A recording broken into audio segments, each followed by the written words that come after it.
Hello दोस्तों, कैसे हैं आप सब। कोविड-19 की ड्यूटीज़ के चलते मैं पिछले दिनों काफ़ी व्यस्त थी, इसलिए कोई नया वीडियो अपलोड नहीं कर सकी। मैंने अपने पिछले मोटिवेशनल वीडियो में आप लोगों से स्वयं को जानने और अपनी क्षमताओं को पहचानने के विषय में बात की थी। यदि आपने मेरा पिछला मोटिवेशनल वीडियो नहीं देखा है तो लिंक मैंने डिस्क्रिप्शन में दिया है, आप ज़रूर देखें। यदि आप लोग मेरे चैनल पर पहली बार आए हैं तो प्लीज़ लाइक, शेयर और सब्सक्राइब ज़रूर करें। तो चलिए शुरू करते हैं आज का वीडियो। आपने अपनी क्षमताएं पहचान ली जो कि औसत दर्जे की हैं, लेकिन फिर भी आपका लक्ष्य अब भी वही है, एक IAS ऑफिसर बनना। अब प्रश्न ये उठता है कि क्या आपको अपना लक्ष्य घटा देना चाहिए या कम कर देना चाहिए। नहीं, मैं ऐसा बिल्कुल नहीं कहूँगी, बल्कि मैं स्वयं उस बात पर विश्वास करती हूँ कि अपना लक्ष्य हमेशा उस चांद को रखो। किसी कारणवश यदि वो चांद हमें ना भी मिला तो तारे तो मिल ही जाएंगे। जी हाँ, अपना लक्ष्य हमेशा ऊंचा रखें। तो अब सवाल यह है कि हमारा अगला कदम क्या होना चाहिए। हमारा अगला कदम होना चाहिए अपनी क्षमताओं को विकसित करना।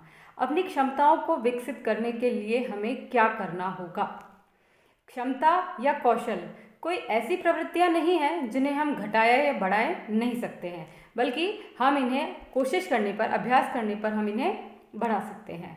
तो अपनी क्षमताओं को विकसित करने के लिए हमें क्या करना है, इसके लिए एक उदाहरण लेते हैं। मान लिया कि आप ये देखते हैं, आपने ये महसूस किया है कि आपके पाठ्य विषय आपको अच्छी तरह समझ आते हैं, आप उन्हें बहुत दिनों तक याद भी रख पाते हैं, लेकिन फिर भी परीक्षा में अच्छा प्रदर्शन नहीं कर पाते। जब आपने इसका कारण खोजने का प्रयास किया तो जाना कि आप जब लिखते हैं तो लिखने में आपकी वर्तनी संबंधी अशुद्धियाँ बहुत अधिक होती हैं और साथ ही साथ आपकी लिखने की जो गति है वो भी धीमी है। इस कारण से आप परीक्षा में अच्छा प्रदर्शन नहीं कर पाते और आपको अच्छे अंक हासिल नहीं हो पाते हैं।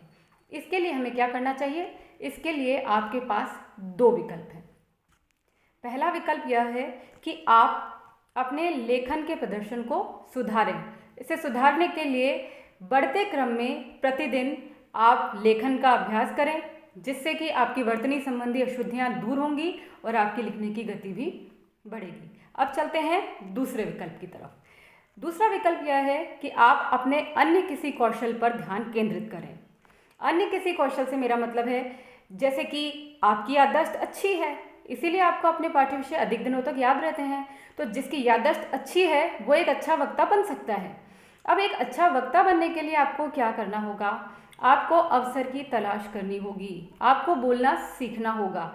जी हाँ, याद रखिए, अवसर जो है उसके चेहरे पर बाल होते हैं, जिसे आते हुए तो हम पकड़ सकते हैं, लेकिन वह पीछे से गंजा होता है, जिसे हम जाते हुए लाख कोशिश करने पर भी नहीं पकड़ सकते। इसीलिए अवसर को लपकना होगा, अवसर को पकड़ना होगा। तो इस अवसर को पकड़ने के लिए हमें क्या करना होगा, अपने दोस्तों के बीच में बोलें, अपने परिवार के बीच में बोलें, लेकिन सार्थक विषयों का चुनाव करें। निरर्थक बोलने वाले की बात का कोई महत्व नहीं होता, उसे ना तो कोई सुनता है ना कोई सुनना पसंद करता है। इसीलिए बोलने से पहले सार्थक विषयों का चुनाव करें। अधिक से अधिक मंच खोजें जिस पर कि आप अपने विचार व्यक्त कर सकें। इसके लिए आपको अपनी पढ़ने की जो कैपेसिटी है उसको भी बढ़ाना होगा, क्योंकि जब आप शुरुआत में जब आपको 2 मिनट बोलना है तो आपको 2 घंटे पढ़ना होगा, लेकिन एक वक्त ऐसा आएगा जब आप सिर्फ 2 मिनट पढ़कर 2 घंटे बोल सकेंगे। तो इसीलिए अपनी क्षमताओं को उत्तरोत्तर विकसित करना होगा। इसके बाद में आपको क्या करना है, यदि आप स्कूल के विद्यार्थी हैं तो प्रार्थना सभा आपके लिए एक बेहतरीन मंच साबित होगी। इसी प्रकार से स्कूलों में मनाए जाने वाले विभिन्न उत्सव और जयंतियां आपको मंच प्रदान करेंगी। लेकिन अब भी एक कारक है जो आपकी वाचालता को प्रदर्शित करने से रोकता है। आपके मन में कई प्रश्न उठते हैं, यदि मैं भूल गया तो क्या होगा, कहीं मेरे साथी मेरा उपहास तो नहीं उड़ाएंगे, क्या मैं बोल पाऊंगा। इन सभी प्रश्नों के पीछे एक ही कारक विद्यमान है, वो है झिझक। अपनी झिझक को कैसे दूर करें, अपनी झिझक को दूर करके अपनी क्षमताओं में वृद्धि कैसे करें, इन सभी प्रश्नों के उत्तर आपको मिलेंगे मेरे नेक्स्ट वीडियो में।